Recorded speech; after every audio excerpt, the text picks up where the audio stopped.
това е последната част. Секунда. Отново, за да донеса това, ще го бях забравила. Ще започна. Тук имам две отворени сенки, които винаги стоят тук. Това са Lilas и Vert. Повече харесвам Vert, но не ги използвам много често, но все пак.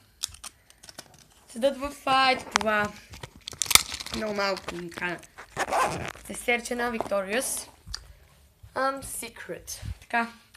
На две паси зъби, едната на Rox, а другата на Lakawood. И двете ми харесват, не са лоши пасти. На Фелсе Азура, това, което забравих да взема, един душ гел на Bagno от Dolce. Релаксинг. Релаксиращ душ гел. Много ми допада и се задържа много дълго аромата. Тези продукти не ги гледайте. Те ги показах в предишното видео. И на Maybelline Affinity Minerals. Харесва ми продукта. И последно, но не по важност, е на Avène термалната вода. И тя също ми допада. А тези двете, това е съхапчета за енергия и концентрация. Това е Fondue Lumi Magnifique.